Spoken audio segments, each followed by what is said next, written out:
दोस्तों नमस्कार, स्वागत है एक बार फिर से देश और दुनिया की तमाम बड़ी खबरों में। आपसे निवेदन है कृपया चैनल को सब्सक्राइब करें और घंटी बटन भी दबा दें। ये पहली बड़ी खबर है। यूसीसी लागू करने वाला पहला राज्य बना उत्तराखंड। राष्ट्रपति द्रौपदी मुर्मू ने विधेयक पर लगा दी मोहर। दरअसल उत्तराखंड समान नागरिक संहिता विधेयक को राष्ट्रपति द्रौपदी मुर्मू ने अपनी मंजूरी देते हुए राजभवन को वापस भेज दिया है। अब इसके नोटिफिकेशन की औपचारिकताएं होनी बाकी हैं। माना जा रहा है कि विधायी विभाग जल्द इसका नोटिफिकेशन भी जारी कर सकता है। इस तरीके से आजादी के बाद देश के इतिहास में उत्तराखंड यूसीसी लागू करने वाला अब पहला प्रदेश बन गया है। अगली बड़ी खबर, मनोहर लाल खट्टर बन सकते हैं पंजाब के नए राज्यपाल। विधायक पद से भी दे दिया इस्तीफा। दरअसल हरियाणा के पूर्व मुख्यमंत्री मनोहर लाल खट्टर ने अपने विधानसभा सदस्यता से भी इस्तीफा दे दिया है। वो करनाल विधानसभा सीट से विधायक थे। सूत्रों के हवाले से जानकारी मिली है कि उन्हें बीजेपी हाईकमान पंजाब का नया गवर्नर बना सकता है। मनोहर लाल खट्टर विधायक रहते राज्यपाल नहीं बन सकते थे, इसीलिए उन्होंने इस्तीफा दे दिया। अगर बीजेपी ने ये दाव खेला तो इससे पंजाब की आम आदमी पार्टी सरकार की टेंशन बढ़ जाएगी। अगली बड़ी खबर, महाराष्ट्र का अहमदनगर जिला बना अब अहिल्यानगर। तीसरे जिले का बदल गया नाम। दरअसल महाराष्ट्र के अहमदनगर जिले का नाम बदल दिया गया है। इस जिले को अब अहिल्यानगर के नाम से जाना जाएगा। युद्ध रानी अहिल्याबाई होलकर के नाम पर यह नामकरण किया गया है। नाम बदलने का प्रस्ताव जिला प्रशासन की ओर से भेजा गया था, जिसे आज महाराष्ट्र कैबिनेट ने अपनी मंजूरी दे दी। अहमदनगर महाराष्ट्र का ऐसा तीसरा जिला है जिसका नाम बदला गया है। इससे पहले उस्मानाबाद और औरंगाबाद का नाम भी बदला जा चुका है। अगली बड़ी खबर, लोकसभा चुनाव के लिए कांग्रेस पार्टी ने कर दिए कई बड़े वादे। गरीब महिलाओं को मिलेंगे 1 लाख रुपए और नौकरियों में मिलेगा 50% का आरक्षण। दरअसल कांग्रेस ने लोकसभा चुनाव के मद्देनजर बुधवार को नारी न्याय गारंटी की घोषणा कर दी और कहा कि इससे देश की महिलाओं के लिए समृद्धि का द्वार खुलेगा। कांग्रेस अध्यक्ष मल्लिकार्जुन खड़गे और पूर्व अध्यक्ष राहुल गांधी ने भारत जोड़ो न्याय यात्रा के दौरान महाराष्ट्र के धुले में नारी न्याय के तहत 5 कदमों की घोषणा की। पार्टी की ओर से घोषित नारी न्याय गारंटी के तहत किए गए प्रमुख वादों में हर साल गरीब परिवार की महिलाओं को 1-1 लाख रुपए देना और केंद्र सरकार की नौकरियों में महिलाओं की 50% हिस्सेदारी सुनिश्चित करने की बात शामिल है। अगली बड़ी खबर, लोकसभा चुनाव से पहले हाई कोर्ट ने भी कांग्रेस पार्टी को दे दिया तगड़ा झटका। अब कांग्रेस को भरने होंगे 105 करोड़ रुपए। दरअसल लोकसभा चुनाव से ठीक पहले कांग्रेस पार्टी को तगड़ा झटका लगा है। बुधवार को दिल्ली हाई कोर्ट ने पार्टी की उस याचिका को खारिज कर दिया जिसमें कांग्रेस ने आयकर विभाग की ओर से 105 करोड़ रुपए के वसूली नोटिस पर स्टे की मांग की थी। हाई कोर्ट ने अपने फैसले में कहा कि उन्हें इस मामले में हस्तक्षेप का अधिकार नहीं है। अब उच्च न्यायालय के फैसले के अनुसार कांग्रेस पार्टी को आयकर विभाग को 105 करोड़ रुपए भरने ही होंगे। अगली बड़ी खबर, अरविंद केजरीवाल ने नागरिकता कानून को बताया खतरा। बोले पाकिस्तानियों को ला रही बीजेपी, भारी भीड़ आएगी। दरअसल दिल्ली के मुख्यमंत्री अरविंद केजरीवाल ने संशोधित नागरिकता कानून को लेकर मोदी सरकार और भारतीय जनता पार्टी पर जोरदार हमला किया। अरविंद केजरीवाल ने कहा कि देश में अपने लोगों को सरकार रोजगार नहीं दे रही है, लेकिन पाकिस्तान, अफगानिस्तान और बांग्लादेश के लोगों को भारत में लाया जा रहा है। केजरीवाल ने कहा कि भाजपा वोट बैंक बनाने के लिए ऐसा कर रही है। उन्होंने ये भी कहा कि नागरिकता कानून लागू होने से भारी भीड़ भारत में आएगी और ये देश के लिए खतरनाक है। अगली बड़ी खबर, कांग्रेस विधायक अंबा प्रसाद के ठिकानों पर फिर से पहुंची ईडी की टीम। दूसरे दिन भी की ताबड़तोड़ छापेमारी। दरअसल मंगलवार को तकरीबन 18 घंटे छापेमारी के बाद ईडी की टीम बुधवार को फिर से कांग्रेस विधायक अंबा प्रसाद के घर पहुंची। जानकारी के मुताबिक ईडी की एक टीम अंबा प्रसाद के हजारीबाग स्थित आवास पर छापेमारी कर रही थी। जमीन कब्जा और अवैध बालू कारोबार से जुड़े एक मामले में जांच एजेंसी कार्रवाई कर रही है। मंगलवार को भी ईडी ने लगभग 17 ठिकानों पर छानबीन की थी। अगली बड़ी खबर, बीजेपी पर जमकर बरसी ममता बनर्जी। बोली सीएए एक जाल है, जो फंसा समझो बर्बाद हुआ। दरअसल केंद्र की मोदी सरकार ने नागरिकता कानून को लागू कर दिया है। नागरिकता कानून लागू होने के बाद जहां देश के कई हिस्सों में जश्न मनाया जा रहा है, तो दूसरी ओर विपक्षी दलों के नेताओं ने अपनी आंखें टेढ़ी कर रखी हैं। पहले तमिलनाडु के मुख्यमंत्री एम.के. स्टालिन ने ऐलान किया कि वो राज्य में नागरिकता कानून को लागू नहीं होने देंगे और अब पश्चिम बंगाल की मुख्यमंत्री ममता बनर्जी ने नागरिकता कानून की खामियां निकाली हैं। उन्होंने आरोप लगाया कि नागरिकता कानून एक जाल है, जो इसके झांसे में आएगा वो अपना सब कुछ बर्बाद कर देगा। ममता बनर्जी ने कहा कि यदि कोई नागरिकता कानून के तहत नागरिकता के लिए आवेदन करता है तो वो खुद को अवैध अप्रवासी घोषित कर रहा है, यानी ऑटोमेटिक रूप से वो देश में नागरिकता के अधिकार, संपत्ति और नौकरियां खो देगा। अगली बड़ी खबर, सीएए पर अनुराग ठाकुर ने कर दिया बड़ा ऐलान। बोले कांग्रेस पार्टी ने जो 75 साल में नहीं किया वो पीएम मोदी ने कर दिया। दरअसल केंद्रीय मंत्री अनुराग ठाकुर ने सीएए नोटिफिकेशन पर कहा कि अगर हिंदू, सिख, ईसाई, बौद्ध, फारसी या फिर जैन समुदाय के लोग पाकिस्तान या अफगानिस्तान में अत्याचार का सामना कर रहे हैं तो कोई उनके दर्द के बारे में कैसे नहीं सोच सकता। उन्होंने कहा कि अरविंद केजरीवाल दिल्ली से प्रेस कॉन्फ्रेंस कर रहे हैं और पूछते हैं कि उन्हें वापस लाने की क्या जरूरत है। कांग्रेस ने जो पिछले 75 साल में नहीं किया वो पीएम मोदी ने कर दिया। ये कानून नागरिकता देने के लिए है, नागरिकता छीनने के लिए नहीं है।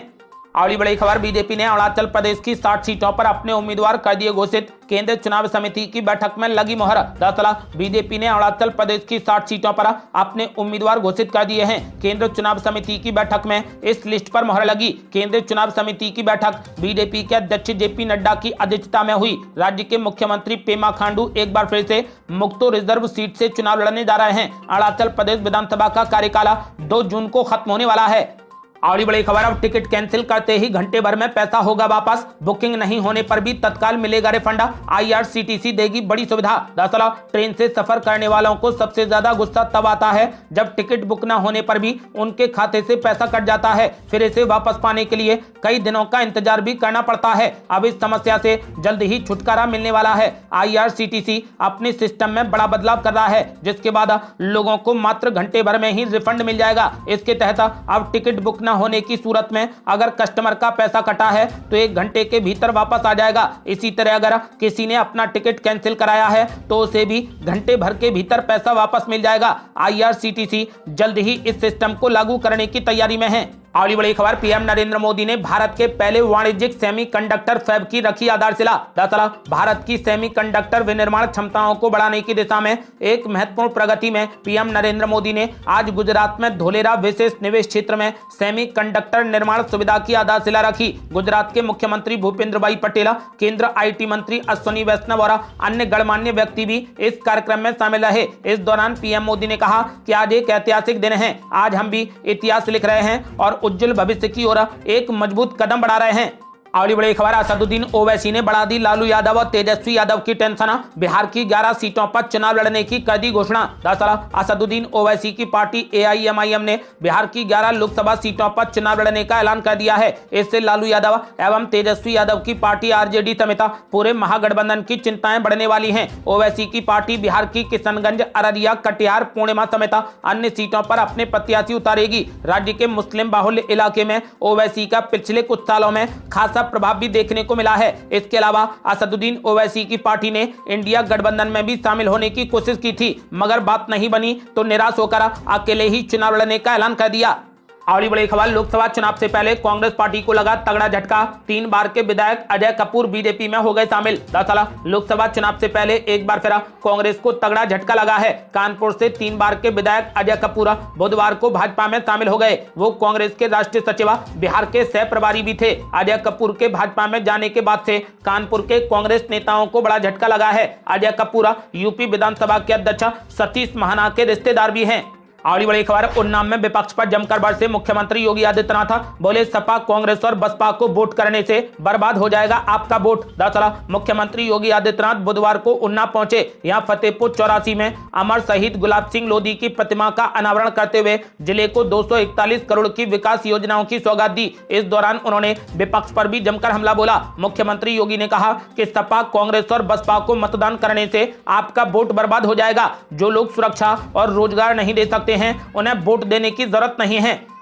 अगली बड़ी खबर, ज्ञानवापी पर गिरफ्तारी का ऐलान करने वाले मौलाना तौकीर रजा गनर छोड़कर फरार, तलाश में दी जा रही दबिश। दरअसल कुछ समय पहले तक गिरफ्तारी की घोषणा कर पुलिस के लिए परेशानी बने आईएमसी प्रमुख मौलाना तौकीर रजा अब गिरफ्तारी के डर से अपने गनर को छोड़कर फरार हो गए हैं। बरेली में 2010 के दंगे में मुख्य आरोपी बनाए जाने के बाद कोर्ट ने उनका गिरफ्तारी वारंट जारी किया है। बुधवार को कोर्ट में पेश होने का आदेश था। इसके चलते पुलिस उनकी तलाश में जगह जगह दबिश दे रही है। उनकी तलाश में सीओ संदीप सिंह के नेतृत्व में एक टीम दिल्ली भी भेजी गई। बता दें कि करीब 1 महीने पहले मौलाना तौकीर रजा ने ज्ञानवापी के फैसले के विरोध में 9 फरवरी को इस्लामिया ग्राउंड में गिरफ्तारी का ऐलान किया था। इस दौरान मौलाना के बुलावे पर जमा हुई भीड़ ने खासा हंगामा भी किया था। फिलहाल तौकीर रजा फरार हैं और उनकी तलाश में पुलिस जगह जगह दबिश दे रही है। अगली बड़ी खबर, बीजेपी का टिकट लौटाने वाले भोजपुरी सिंगर पवन सिंह ने मारा यू टर्न, बोले अब लड़ूंगा चुनाव। दरअसल पश्चिम बंगाल की आसनसोल लोकसभा सीट से भाजपा का टिकट पाकर लौटाने वाले पवन सिंह ने अब यू टर्न ले लिया है। उन्होंने निजी कारणों का हवाला देते हुए चुनाव लड़ने से साफ इनकार कर दिया था, लेकिन अब फिर से कह रहे हैं कि मैं चुनाव लड़ूंगा। पवन सिंह ने इंस्टाग्राम पर एक पोस्ट करके इस बात की जानकारी दी। पवन सिंह ने कहा कि मैं अपने समाज, जनता जनार्दन और मां से किया हुआ वादा पूरा करने के लिए चुनाव लड़ूंगा। अब ऐसा माना जा रहा है कि वो आरजेडी के टिकट पर बिहार की आरा सीट से मैदान में उतर सकते हैं। अगली बड़ी खबर, चुनाव से पहले कांग्रेस को लग रहे झटके पे झटके। अब मध्य प्रदेश कांग्रेस महासचिव गंभीर सिंह ने बदला पाला, बीजेपी में हो गए शामिल। दरअसल लोकसभा चुनाव से एन पहले मध्य प्रदेश में कांग्रेस को लगातार सियासी झटके लग रहे हैं। सूबे के कई गद्दावर और स्थानीय नेता भाजपा का दामन थाम रहे हैं। पूर्व मुख्यमंत्री कमलनाथ का गढ़ कहे जाने वाले छिंदवाड़ा में भी अब कांग्रेस को बड़ा झटका लगा है। छिंदवाड़ा जिले के चौरई विधानसभा के पूर्व विधायक एवं कांग्रेस प्रदेश महासचिव गंभीर सिंह आज भाजपा में शामिल हो गए। गंभीर सिंह के साथ ही कांग्रेस के कई कार्यकर्ताओं ने भी बीजेपी का दामन थाम लिया है। अगली बड़ी खबर, राज ठाकरे की पार्टी ने राहुल गांधी को दे डाली सीधी चेतावनी। कहा अगर शिवाजी पार्क में सावरकर के खिलाफ बयान दिया तो महाराष्ट्र में घूमने नहीं दिया जाएगा। दरअसल राहुल गांधी समेत पूरे विपक्ष की 17 मार्च को महाराष्ट्र में बड़ी रैली होने जा रही है। इसको लेकर देश पांडे ने कहा कि छत्रपति शिवाजी पार्क मैदान सावरकर के स्मारक के सामने है। सावरकर का घर शिवाजी पार्क के पास स्थित है। आप महाराष्ट्र आ रहे हैं, अपनी बात रखें, लेकिन अगर वो यहाँ पर आते हैं और पिछली बार की तरह सावरकर के बारे में कोई अपमानजनक बयान देते हैं तो महाराष्ट्र के 14 करोड़ लोग राहुल गांधी को महाराष्ट्र में घूमने नहीं देंगे। उन्होंने कहा कि उन भेड़ियों को भी याद रखना चाहिए जो इन लोमड़ियों में शामिल हो गए हैं। देश पांडे ने कड़ी चेतावनी देते हुए कहा कि अगर उन्होंने ऐसा किया तो महाराष्ट्र में उनका भला नहीं होगा। अगली बड़ी खबर, दूध में मिलावट पर मध्य प्रदेश हाई कोर्ट हो गया बेहद सख्त। मोहन यादव सरकार से पूछे तीखे सवाल। दरअसल मध्य प्रदेश में दूध और दूध से बने उत्पादों की मिलावट के मामले में हाई कोर्ट ने सख्त रुख अपनाया है। चीफ जस्टिस रवि मलिमठ ने फूड विभाग की कार्रवाई पर नाराजगी जताई। ग्वालियर बेंच में दाखिल एक अवमानना याचिका पर सुनवाई के दौरान चीफ जस्टिस ने कहा कि पेनल्टी लगाकर पैसे जमा करने से बात नहीं बनेगी। हम ये जानना चाहते हैं कि ऐसे लोगों को सजा क्यों नहीं दी जा रही। अगली बड़ी खबर, मध्य प्रदेश कांग्रेस में टूट का सिलसिला लगातार जारी। अब 12 जिलों के 80 से ज्यादा पदाधिकारी बीजेपी में हो गए शामिल। दरअसल लोकसभा चुनाव बेहद नजदीक है, लेकिन कांग्रेस में टूटने का सिलसिला थमने का नाम नहीं ले रहा। मध्य प्रदेश विधानसभा चुनाव में मिली हार के बाद से ही लगातार कांग्रेस के बड़े और छोटे नेता व कार्यकर्ता कांग्रेस को छोड़कर बीजेपी का दामन थाम रहे हैं। आज भी कांग्रेस चिकित्सा प्रकोष्ठ के 80 से अधिक पदाधिकारियों ने बीजेपी की सदस्यता ग्रहण कर ली है। अगली बड़ी खबर, लोकसभा चुनाव से पहले मुख्तार अंसारी को लगा बड़ा झटका, जेल में बीतेगी पूरी उम्र। दरअसल उत्तर प्रदेश के पूर्वांचल से बाहुबली नेता मुख्तार अंसारी को एक बार फिर तगड़ा झटका लगा है। ये झटका लोकसभा चुनाव 2024 के पहले लगा है। फर्जी शस्त्र लाइसेंस मामले में बाहुबली मुख्तार अंसारी को आजीवन कारावास और 2.20 लाख रुपए की सजा सुनाई गई है। वाराणसी के विशेष न्यायाधीश अवनीश गौतम की कोर्ट ने पूर्व विधायक मुख्तार अंसारी को फर्जी ढंग से शस्त्र लाइसेंस देने के मामले में आजीवन कारावास की सजा सुनाई है। अगली बड़ी खबर, नायब सिंह सैनी सरकार ने पास किया फ्लोर टेस्ट, ध्वनि मत से विश्वास प्रस्ताव हुआ पारित। दरअसल हरियाणा की नई नायब सिंह सैनी सरकार ने फ्लोर टेस्ट पास कर लिया है। ध्वनि मत से विश्वास प्रस्ताव पास हो गया। हरियाणा में दुष्यंत चौटाला को उस समय बड़ा झटका लगा जब व्हिप जारी करने के बाद भी जेजेपी के 4 विधायक विधानसभा पहुंचे। वहीं इससे पहले दुष्यंत चौटाला की पार्टी जेजेपी ने अपने विधायकों को व्हिप जारी कर विधानसभा में गैर हाजिर रहने के लिए कहा था। हरियाणा विधानसभा में विश्वास मत पेश करने के बाद चर्चा के दौरान मुख्यमंत्री नायब सिंह सैनी ने कहा कि पार्टी ने जो जिम्मेदारी मुझे दी है मैं उसी को निभा रहा हूं। बीजेपी के काम को देखते हुए ही लोग कह रहे हैं कि फिर एक बार मोदी सरकार। उन्होंने कहा कि पिछले 9.5 सालों में मनोहर लाल सरकार ने हरियाणा में बड़ा अच्छा काम किया है और ये अच्छा काम लगातार जारी रहेगा। ये थी अब तक की बेहद बड़ी खबरें। रोजाना की ताजा खबरों को जानने और हमसे जुड़ने के लिए चैनल को लाल बटन दबाकर सब्सक्राइब करें और घंटी बटन भी दबा दें। जल्दी मिलते हैं बड़ी अपडेट के साथ, तब तक के लिए जय हिंद, जय भारत।